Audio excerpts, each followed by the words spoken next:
Support comes from the Missouri Forest Products Association. Missouri produces wood pallets, railroad ties, white oak barrels, hardwood floors, and more. Details on the variety of products made in the state are at choosewood.com. From St. Louis Public Radio. This is St. Louis on the Air. It was a very explicit, overt erasure.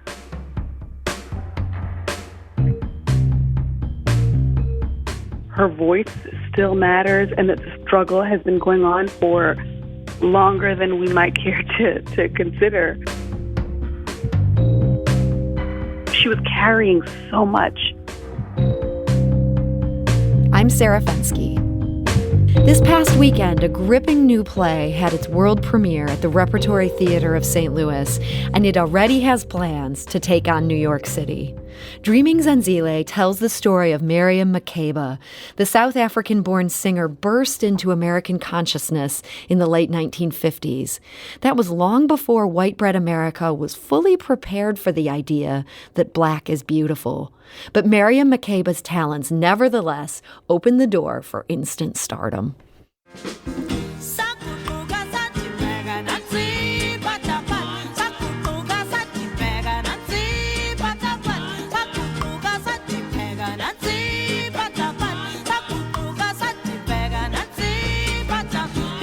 And that is Miriam Makeba's first big American hit, Pata Pata. Miriam Makeba's life is now front and center at Dreaming Zenzile. The play had its world premiere last weekend at the Rep. And joining us today to tell us all about it is its writer and star, Somi Kakoma. Somi, welcome. Thank you so much. So, Somi, your play is really wonderful, and you're so good in it. But I have to wonder, I mean, Miriam Makeba is such a legend. What is it like to try to bring this woman to life again for audiences that may remember exactly what she looked like and sounded like? Well, obviously it's always daunting when you try to step into the shoes of an icon, and I think somebody that I've definitely looked up to throughout my life, and most certainly throughout my career as an artist, as a vocalist in particular. But I think the greatest gift, or one of the many gifts of this journey, I started writing this project in February of 2015. So for me, it's really been about surrender and stretching myself artistically, vocally, in every sense, as a performer, as a writer, as a singer. As a keeper of song, I should say. A keeper of song. So you mentioned that this began all the way back in 2015. This has had a long and somewhat tumultuous life. You were basically ready to open back in March of 2020. Is that right? Yes. Which at that time already felt like a very long time, 5 years. When I first started the musical, the process of writing it, I remember somebody in New York at the Public Theater said, usually it takes 5 years to write a musical. And I was like, oh, you don't know me, and I'll be faster than that. And sure enough, 5 years later, it was supposed to open here at the Rep. And a week before opening night, the pandemic hit. And it was, like everyone else, it was a devastating, huge change in the way that we live our lives. And we're continuing to adapt in this very moment. So I'm grateful for the support of the Rep and the measures they put in place so that we feel safe as artists, and all of my collaborators, and just even the cultural workers and students around the production can get back to what we love. So that must have, and do it safely. That must have just been so heartbreaking. I mean, you were gearing up for so long. You're finally ready to bring this to the world. And, so many of us were impatient during the pandemic. When can I get back to doing what I want to do? Was that just times 10 for you, since you had this musical all set to go? I mean, I won't say it's times 10. I think the pandemic was devastating for everyone in small and large ways. And I think I would be remiss if I tried, thankfully, God willing, I've been healthy throughout this pandemic. And so I'm more thankful for that. I mean, yes, it was completely devastating. It took me a while to allow myself to grieve that, because I think I was so focused on everybody back in New York and well, I had left New York. I had come here from New York, and my home was in New York, and so I didn't return to it because it was the height of the pandemic. At the time, it was the global epicenter. But I was just thinking, how selfish would it be if I'm sitting here mourning a story? But so it took me some time to actually allow myself to mourn the process, which of course I did. It was humbling.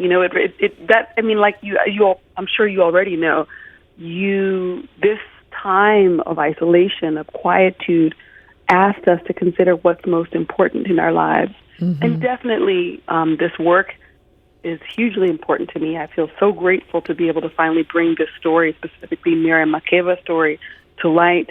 But everything in divine time, that's how I feel.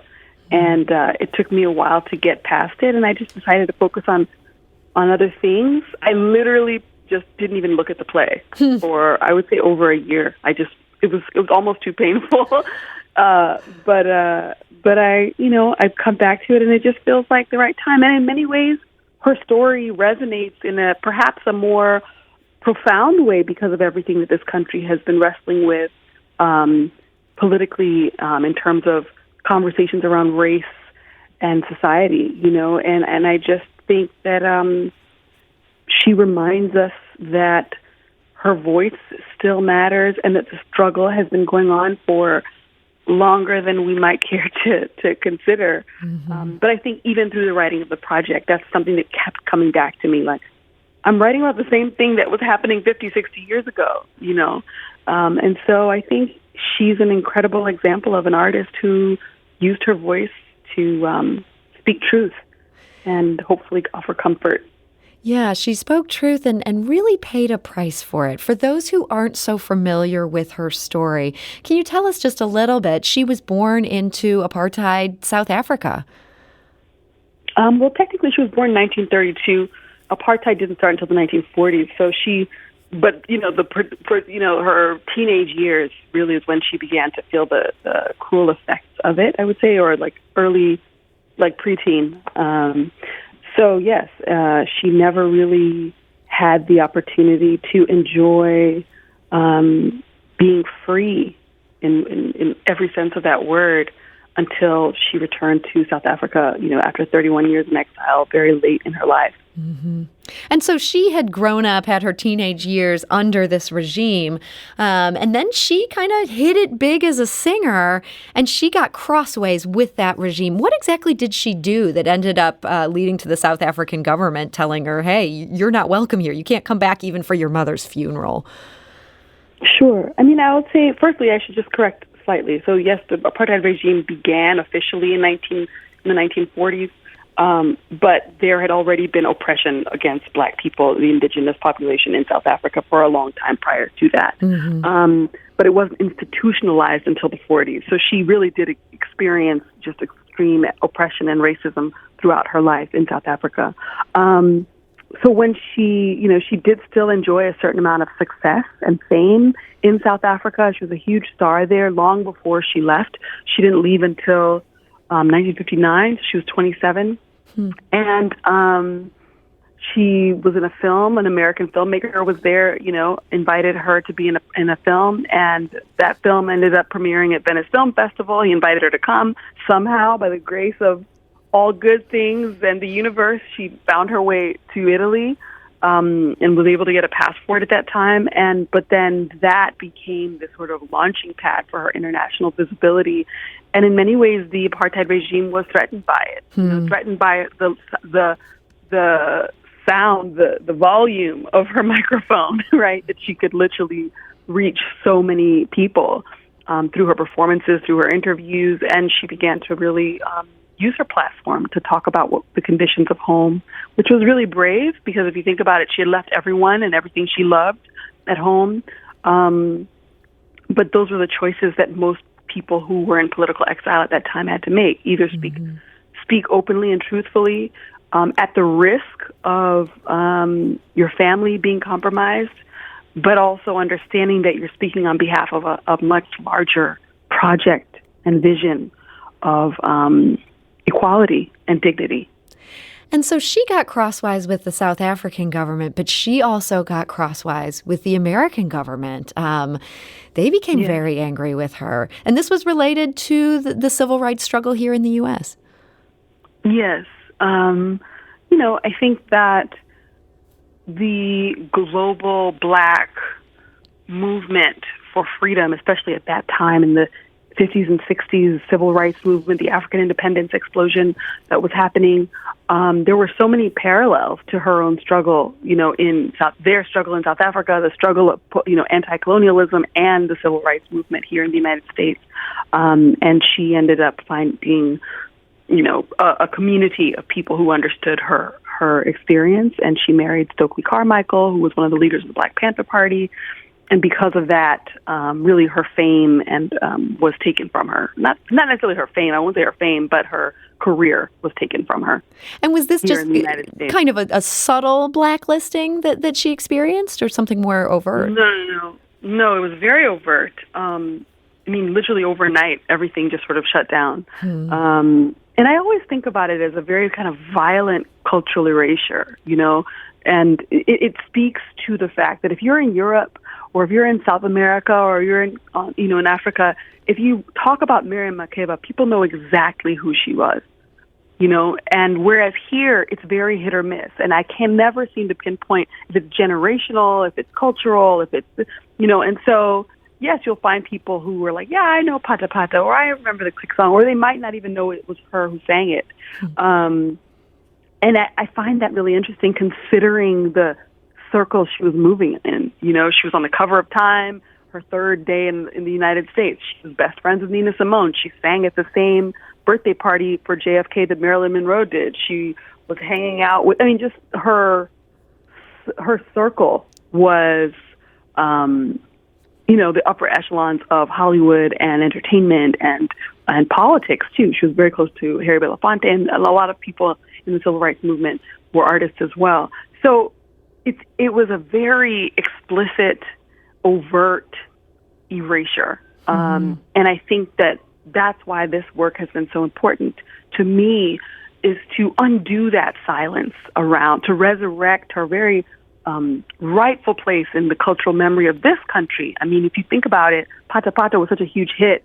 The Supremes, I believe, covered it. Cher covered it. There were, and these were like the biggest stars at the time, right?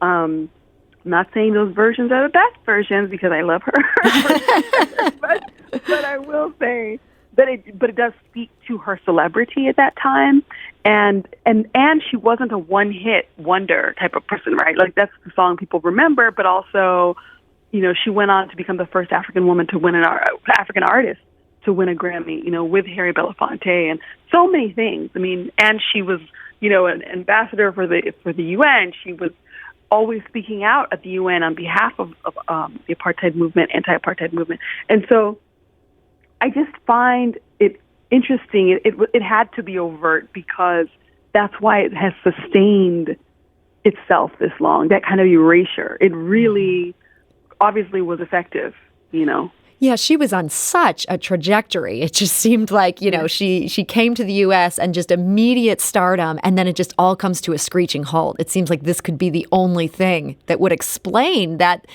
just quick fall from consciousness.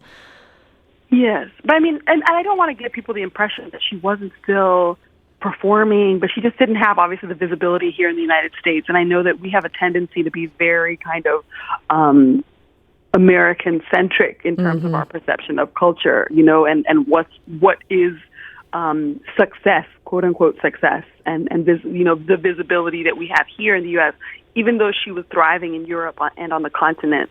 The continent of Africa. But I would also add that it was in the 1980s when she began to tour with Paul Simon in the Graceland tour, also with Hugh Masekela, who she was at one point married to as well. In the 1980s she came back, and that was her first reintroduction to the American public. That's when they started like, oh, right, Miriam Makeba. That's really when she began to tour again, because I guess at that point everything had died down in some way. And there was space for her to start touring here again, but she was obviously much older at that point. Our guest today is Somi Kakoma. She is playing Miriam Makeba in the new play at the Repertory Theater of St. Louis. That play is called Dreaming Zenzile. Somi also wrote that play. This has been her baby. She's worked on it for years, and so getting to talk to her about Miriam Makeba is such a treat. If you want to get tickets to that play, it's repstl.org. It's running now through early October. We do need to take a quick break, but we'll be back shortly to continue this conversation with Somi. This is St. Louis on the Air on St. Louis Public Radio.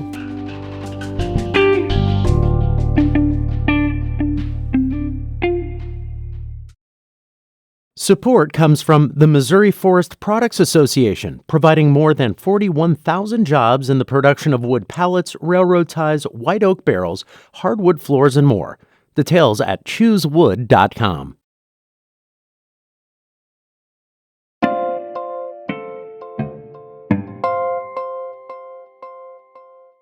And now back to our conversation. We're talking today to Somi Kakoma. She is the writer and star of the new musical Dreaming Zenzile. It tells the story of Miriam Makeba and had its world premiere right here in St. Louis at the Repertory Theater just this past weekend. Now, Somi, we were talking about how interesting it is that some people in America know all about Miriam Makeba. Other people don't know so much at all. You have kind of an interesting background. You grew up in Champaign, Illinois, but your parents were from Rwanda and Uganda. I'm wondering if you had a sense of who Miriam Makeba was as a child, if this was something they played in the house. Absolutely. I think most Africans are familiar with her in some way, in some form. You know, most people grew up with an awareness. I didn't have the awareness of her life story, her journey, until I began the research. And I, to the point that I was surprised at how much I didn't know.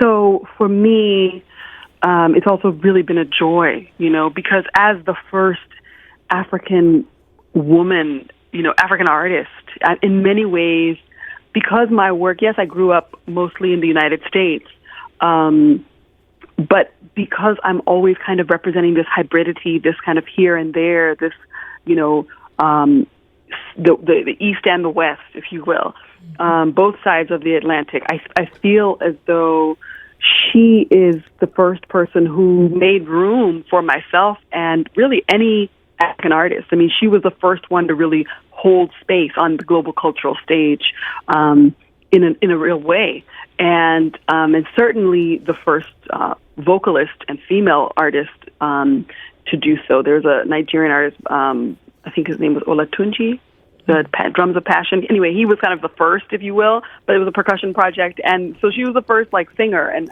so in many ways, for me, she's the one who made room for my story, for countless others, for any African artist you see in whatever genre or discipline they're doing. I think that she was able to, you know, create space for us. And as a space maker, I feel incredibly indebted to her because I think that it allows me to lean into hybridity, to lean into the liminal, to lean into being all of myself.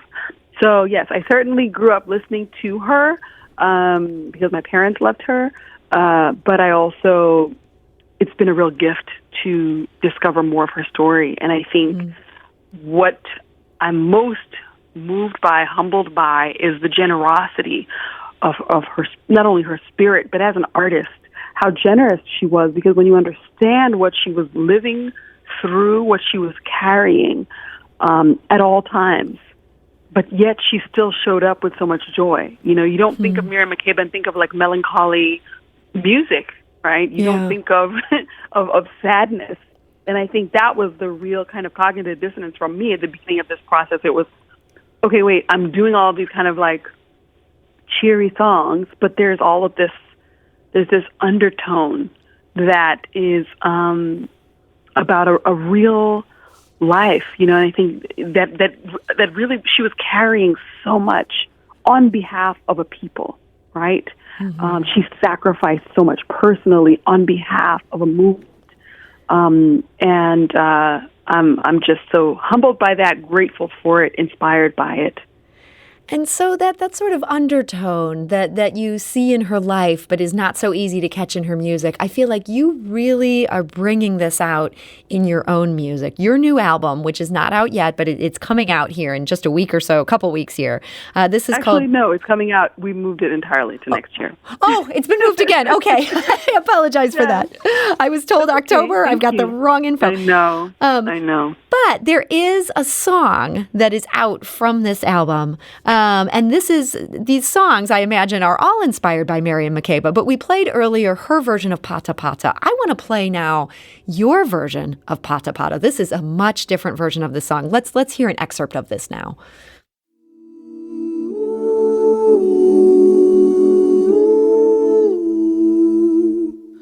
Saguquka sathi bheka Saguquka sathi bheka bo Saguquka sathi bheka Saguquka sathi bheka bo Hey mama Pata pata hiyo mama hiyo ma hiyo mama hiyo mama hiyo ma pata pata hiyo mama hiyo ma. The message I'm trying to give to my audience is not one. I am just trying to make them understand me as a person and understand my country and my people. And that is the song Pata Pata by Somi. Somi is here with us today. She is also, of course, Somi Kakoma, the playwright behind Dreaming Zenzile, which is now open at the Rep, tells the story of Miriam Makeba. But this song really puts a different twist on this. Somi, tell us about what you're doing here with this song. Well, I think there are a couple of things. One is, she didn't really love that song. It just became like the biggest hit in her life, and she had to. It's just the nature of the business. People are going to expect her to perform the song, right? So initially, I wasn't going to actually put it on the record because I was like, I don't want to sing it if she didn't like singing it, and why would I do it now? But I thought it was an invitation. It was a way to invite listeners to the undertone of what she was going through, right? I mean, first of all, just to be clear, that's the music from my studio album project, very different from the music in the play. So I would say that my intention in making it a darker, slower, minor kind of other thing was to ask people to consider. And that's her voice also speaking, and there are like these excerpts of interviews of her talking about her, what she believes she's been doing, the issues that she's been dealing with back home and on behalf of her people back home. And so I really just wanted to invite people to listen to it, to Pata Pata, but to actually consider the larger issues. And I think that's why she didn't really care about Pata Pata, because it was this very kind of flippant party tune, whereas she felt like her other songs, there was so much meat and weight. And so in a way, perhaps it was like some way of me hoping to invite a listener and to listen to the song they know first, but then realize that, this is a political animal that we're considering, right? Yeah.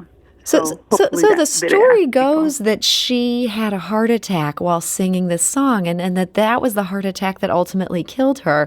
Is that something that was on your mind as you were singing this version, and where you're sort of grappling with just how much weight was on her shoulders? I think her death is, in many ways, something that motivated a lot of the structure of the play and the story. I think, yes, it was the last song she performed. She did not collapse on stage, but she finished the song and went to the wings and collapsed. I mean, that speaks volumes right there, that she went on, she walked off that stage. She finished it, exactly. And I can only speak of it as a beautiful death, right? Because she finished. she was like, I'm going to finish the song, I'm going to give everything, to the audience, and then I'm going to leave. And I think, that's, to me, that was the beginning of the reflection on her life, especially when I found out the meaning of her first name, Zenzile, which is, the play is Dreaming Zenzile, and Zenzile means you have done it to yourself. So it was really meant to be a meditation on the agency we have, both in the way that we live and in the way that we die, right? And so, I was so moved by how she left us, and it just seemed as though it was in parallel to how she lived. Mm-hmm.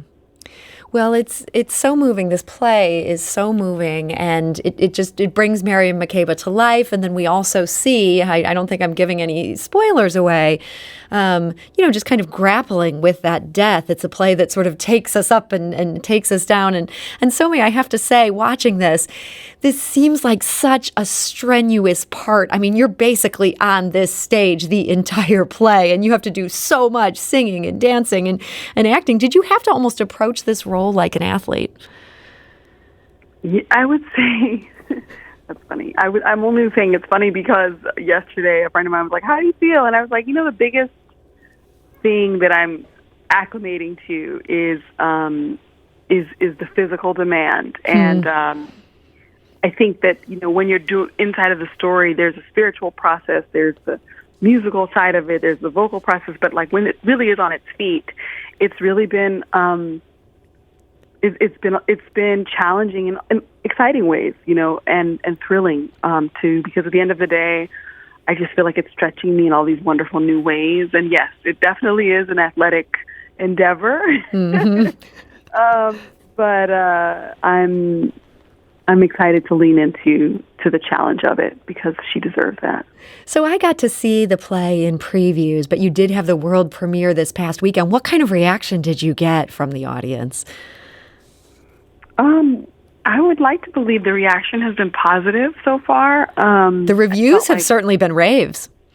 Yeah, it's been a really St. Louis has been very generous and kind to us. So we learn from every show, and I'm excited to be here and to be doing it through October 3rd, and just continuing to stretch and grow and learn from the work itself and from the audiences. So it's been going well so far. God. And so you have this kind of grueling physical thing you're doing here in St. Louis through October 3rd. But when that's over, this isn't the end of this. This play is already booked to head to the East Coast, to New Jersey, and then to New York. Can you tell us just a little bit about those plans? Sure. So at the top of 22, we will open at Princeton's McCarter Theater. And we'll do a month run there, and then that's from January 13th to February 13th, I believe, and then we'll do just a short run in Boston at Arts Emerson for about 7 to 10 days. I'm not entirely sure. Sometime in February as well, and then we'll land Off Broadway at New York Theater Workshop in the spring. So I'm excited about that. That's going to be a 2-month run. This is my first foray into theater and my first foray into acting. So it's really thrilling for me to stretch out in this way as a writer and as a performer. And I'm just grateful for all of the producing entities and institutions who've shown up. In addition to the theaters I've mentioned, also the Apollo Theater in New York is a co-producing, as part of the producing consortium, and the National Black Theater as well in Harlem, and Octopus Theatricals. So I'm excited.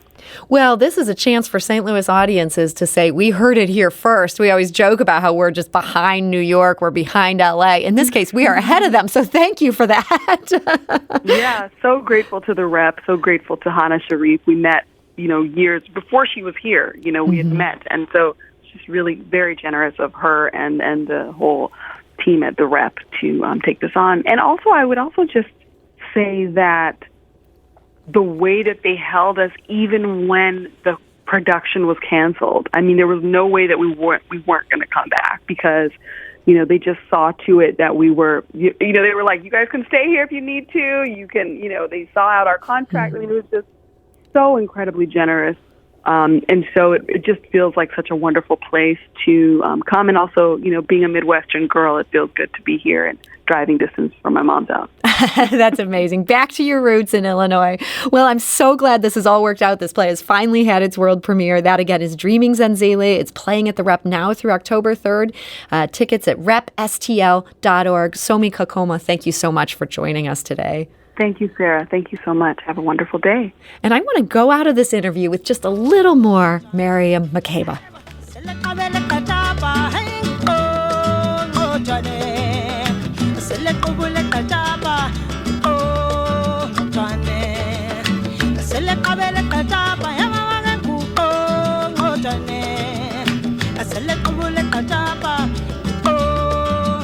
This episode was produced by Sarah Fensky and Laura Hamden, with audio engineering by Aaron Dorr and production assistance from Jane Mather-Glass. This podcast was mixed and edited by Aaron. Our executive producer is Alex Hoyer. St. Louis on the Air is a production of St. Louis Public Radio. Understanding starts here. If you learned something new from today's episode, consider leaving us a review and rating on Apple Podcasts on the App Store. It's the easiest way to help people discover our show. We appreciate it. Thank you. St. Louis Public Radio is a member-supported service of the University of Missouri, St. Louis.